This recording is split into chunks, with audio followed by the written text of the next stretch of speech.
La septième journée de la Ligue des Champions, ça commençait donc mardi avec 9 matchs. Tout d'abord, les résultats des deux clubs français. Le Paris Saint-Germain s'est incliné du côté de Lisbonne contre le Sporting 2 buts à 1. Malgré un bon match plutôt dans l'ensemble des Parisiens. Manque d'efficacité, quelques buts refusés pour hors-jeu. Et c'est Luis Suarez, le Colombien, qui est passé par Marseille, qui a fait un doublé dont le deuxième à la dernière minute sur un contre. C'est Kvaratskhelia, le Géorgien, qui avait égalisé. Tout s'est joué donc dans le dernier quart d'heure, puisque donc le premier but de Luis Suarez a été inscrit à la 74e, l'égalisation de Kvara quelques minutes plus tard, et donc le deuxième but de Suarez à la dernière minute. Pour l'autre club français, c'était Monaco, l'AS Monaco, où rien ne va plus, et qui jouait du côté de Madrid contre le Real, et ils se sont inclinés lourdement 6 buts à 1. Donc les attaquants madrilènes ont pu en profiter de la défense catastrophique de Monaco, on le sait, avec un doublé de Mbappé en première mi-temps. Ensuite, on a eu du Vinicius, du Bellingham, un but contre son camp de Kerrer et un but de l'Argentin Bastantuono.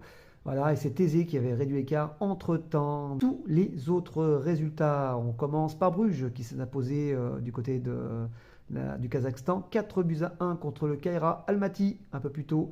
On a eu Tottenham qui, malgré tous ses absences, s'est imposé 2 buts à 0 face à Dortmund, bien aidé par l'expulsion de Svensson, le défenseur, en première mi-temps.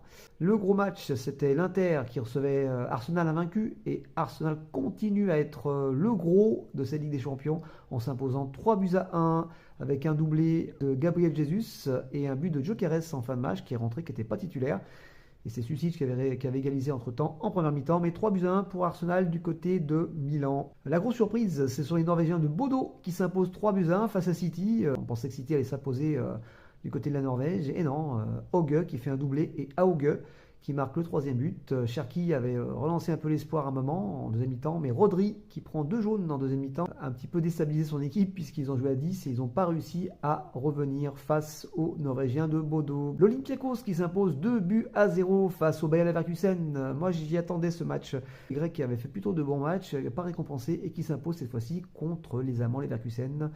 Donc 2 buts à 0. Copenhague face à Naples, 1 but partout, et malgré l'expulsion d'un joueur de Copenhague en première mi-temps, ils étaient menés à 0, et grâce à un but de McTominay, l'incontournable, et Copenhague a égalisé en seconde mi-temps. Villarreal recevait le club de l'Ajax d'Amsterdam. C'est plus le même Ajax, mais qui avait un petit espoir encore de se qualifier.